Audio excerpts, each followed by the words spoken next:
بسم اللہ الرحمن الرحیم۔ محترم ناظرین، حضور نبی کریم صلی اللہ علیہ وآلہ وسلم نے فرمایا کہ 6 ایسی عورتیں ہیں جن کی نماز ان کے منہ پر مار دی جائے گی۔ ناظرین، قبولیت اعمال ایک راز ہے جو موت کے بعد ہی کھلے گا، اور اگر اعمال کے قبول و عدم قبول کا معلوم کرنا اتنا آسان ہوتا تو ریاکاروں اور بدعتوں کی اتنی کثرت نہ ہوتی۔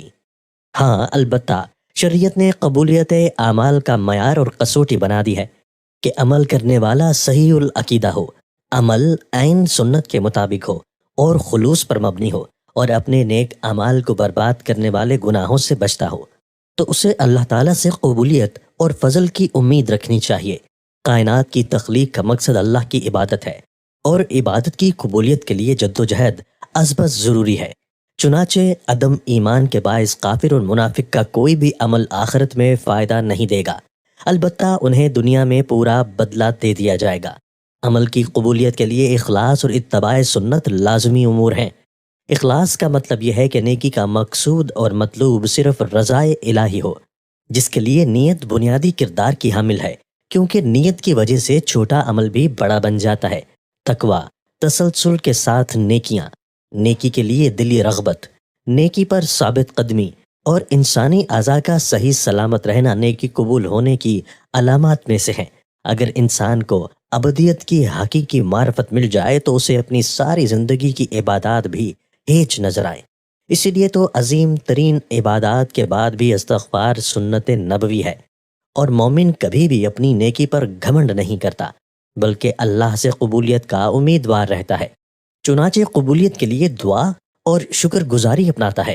شکر کرنے پر اللہ کی طرف سے قبولیت کا وعدہ ہے، جبکہ دوسری جانب شرک، ریاکاری، نیکی کے عوض دنیاوی مفادات کا حصول، حالت ارتداد میں موت، دین سے نفرت، اللہ کی آیات اور آخرت میں ملاقات کا انکار، غضب الہی کا معجب بننے والے اعمال کرنا، منافقت، ہٹ دھرمی اور انات کی بنیاد پر سنت سے تصادم، اپنی پارسائی پر گھمنڈ، نجومی کے پاس جانا، عصر کی نماز ترک کرنا، حقوق العباد تلف کرنا، تنہائی میں گناہ کرنا، غیر شرعی مقصد کے لیے کتا پالنا اور شراب نوشی سے نیکیاں مٹ جاتی ہیں۔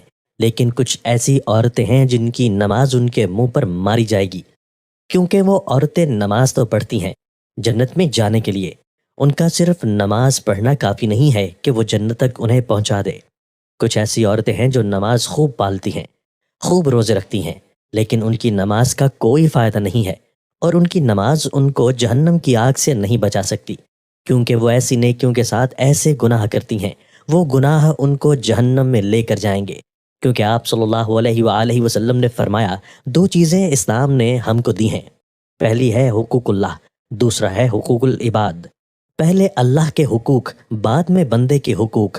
اللہ کے حقوق میں نماز، روزہ اور زکوٰۃ اور حج ہیں کہ بندے کو چاہیے کہ یہ تمام حقوق پورے کرے۔ پھر اس کے بعد جو حقوق العباد ہیں وہ پہلے مشکل ہیں، کیونکہ اگر حقوق اللہ میں سے کوئی ایک حق کی پامالی ہو گئی تو اللہ تعالیٰ سے آپ توبہ کریں تو اللہ تعالیٰ معاف فرما دے گا، لیکن اگر حقوق العباد میں سے کسی حق میں پامالی ہو گئی تو حقوق العباد کی معافی نہیں ہے۔ ناظرین، اب ہم آپ کو ان عورتوں کے بارے میں بتاتے ہیں جن کی نماز یا کوئی بھی نیکی قبول نہیں ہوتی۔ رسول اکرم صلی اللہ علیہ وآلہ وسلم نے یہ بات بھی بیان کی، جو عورت جوان ہو جائے، جب تک سر پر دوپٹہ نہیں ہے اس کی نماز نہیں ہوتی، اور آپ صلی اللہ علیہ وآلہ وسلم نے یہ بھی فرمایا، جو اپنے بالوں کو نہیں ڈھانپتی اس کی نماز قبول نہیں ہوتی۔ رسول اللہ صلی اللہ علیہ وآلہ وسلم نے یہ بھی فرمایا کہ اگر کوئی عورت مسجد میں جاتی ہے عطر اور خوشبو لگا کر، جب تک وہ غسل نہیں کر لیتی اس کی بھی نماز قبول نہیں ہوتی۔ اس کے لیے فرمایا، اے عورتوں کی جماعت، تم میں سے کوئی مسجد میں جائے تو خوشبو لگا کر نہ جائے، جب تک یہ غسل نہیں کر لیتی یہ نماز یا عبادت قابل قبول نہیں۔ ایسی عورت جو اپنے خاوند کو ناراض کر کے رات گزارتی ہے اس کی بھی نماز قبول نہیں کی جاتی، اور ایسا انسان جو لوگوں کو نماز تو پڑھاتا ہے لیکن لوگ اس کی امامت پر خوش نہیں ہیں، پسند نہیں کرتے، شرط یہ ہے کہ کوئی شرعی سبب ہو، تو اس کی بھی نماز قبول نہیں ہوتی۔ حضرت ابو ہریرہ رضی اللہ تعالی عنہ سے روایت ہے کہ آپ صلی اللہ علیہ وآلہ وسلم نے فرمایا، 3 لوگوں کی نہ نماز قبول ہوتی ہے اور نہ کوئی نیکی اوپر چڑھتی ہے۔ 1، بھاگے ہوئے غلام کی، جب تک کہ اپنے مولا کے پاس نہ آ جائے اور ان کے ہاتھ میں اپنا ہاتھ نہ دے دے۔ 2 ایسی عورت جس سے اس کا شوہر ناراض ہو۔ 3 اور مست شرابی کی، جب تک شراب کا اثر ختم نہ ہو جائے۔ حدیث پاک میں ہے کہ عورت کے لیے اس کا شوہر جنت یا جہنم ہے، کیونکہ اس کے حق کو ادا کر کے وہ جنت پا سکتی ہے۔ جس کا اتنا بڑا حق ہو، بھلا اسے ناراض کیسے کیا جا سکتا ہے؟ اس لیے اگر شوہر ناراض ہو جائے تو اسے راضی کرنے کی کوشش کرنی چاہیے، کیونکہ اس کے بغیر دنیا آخرت میں نقصان ہے۔ حضرت عائشہ صدیقہ رضی اللہ تعالیٰ عنہا کی روایت ہے کہ نبی کریم صلی اللہ علیہ وآلہ وسلم نے فرمایا، بالغہ عورت کی نماز سر ڈھانپے بغیر قبول نہیں ہوتی۔ اس حدیث میں نماز کے دوران سر ڈھانپنے کا حکم ہے، چنانچہ اگر عورت دوران نماز سر نہ ڈھانپے تو اس کی نماز نہیں ہوتی۔ عورت کو نماز میں ہاتھ، پاؤں اور چہرے کے علاوہ باقی سارا بدن ڈھانپنا ضروری ہے۔ ایسے باریک کپڑوں میں جن سے بدن جھلکے نماز نہیں ہوتی۔ جو کپڑے ایسے باریک ہوں کہ ان کے اندر سے بدن نظر آئے، ان سے نماز نہیں ہوتی۔ نماز کے لیے دوپٹہ موٹا استعمال کرنا چاہیے۔ چہرہ، دونوں ہاتھ گھٹنوں تک اور دونوں پاؤں ٹخنوں تک، ان 3 اعضاء کے علاوہ نماز میں پورا بدن ڈھانکنا عورت کے لیے نماز کے صحیح ہونے کی شرط ہے۔ اس کے بغیر نماز نہیں ہوگی۔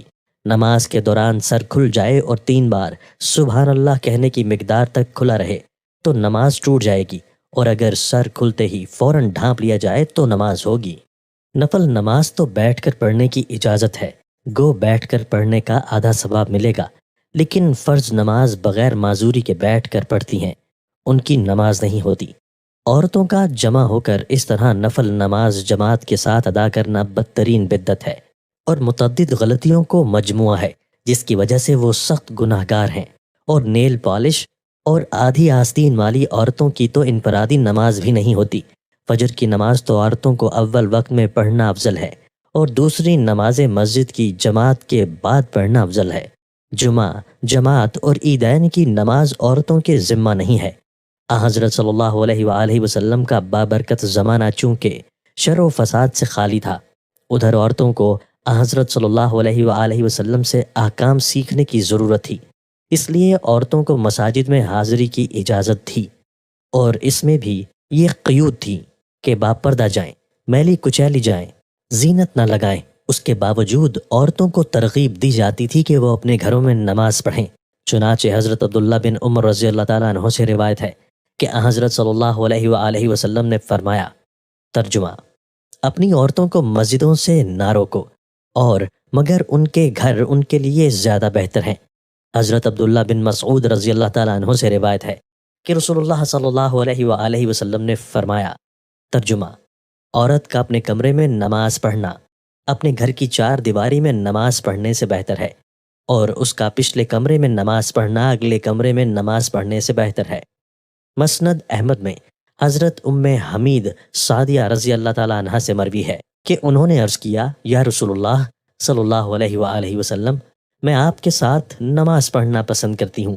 آپ صلی اللہ علیہ وآلہ وسلم نے فرمایا، ترجمہ: مجھے معلوم ہے کہ تم کو میرے ساتھ نماز پڑھنا محبوب ہے، مگر تمہارے اپنے گھر کے کمرے میں نماز پڑھنا گھر کے صحن میں نماز پڑھنے سے بہتر ہے، اور گھر کے صحن میں نماز پڑھنا گھر کے احاطے میں نماز پڑھنے سے بہتر ہے، اور احاطے میں نماز پڑھنا اپنے محلے کی مسجد میں نماز پڑھنے سے بہتر ہے، اور اپنے محلے کی مسجد میں نماز پڑھنا میری مسجد میں میرے ساتھ نماز پڑھنے سے بہتر ہے۔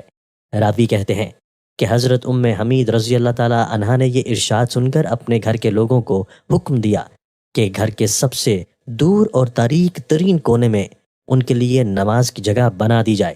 چنانچہ ان کی ہدایت کے مطابق جگہ بنا دی گئی، وہ اسی جگہ نماز پڑھا کرتی تھی۔ یہ تو حضرت صلی اللہ علیہ وآلہ وسلم کے دور سعادت کی بات تھی، لیکن بعد میں جب عورتوں نے ان قیود میں کوتاہی شروع کر دی جن کے ساتھ ان کو مساجد میں جانے کی اجازت دی گئی تھی، تو فقہائے امت نے ان کے جانے کو مکروہ قرار دیا۔ ام المومنین حضرت عائشہ صدیقہ رضی اللہ تعالیٰ عنہا کا ارشاد ہے، ترجمہ: عورتوں نے جو نئی روش اختراع کر لی ہے، اگر رسول اللہ صلی اللہ علیہ وآلہ وسلم اس کو دیکھ لیتے تو عورتوں کو مسجد سے روک دیتے، جس طرح بنی اسرائیل کی عورتوں کو روک دیا گیا تھا۔ ناظرین، کیسی لگی آپ کو آج کی یہ ویڈیو؟ رائے کا اظہار ضرور کیجیے گا، اور کمنٹ میں اللہ تعالیٰ کے 99 ناموں میں سے ایک نام ضرور ٹائپ کیجیے گا۔ شکریہ۔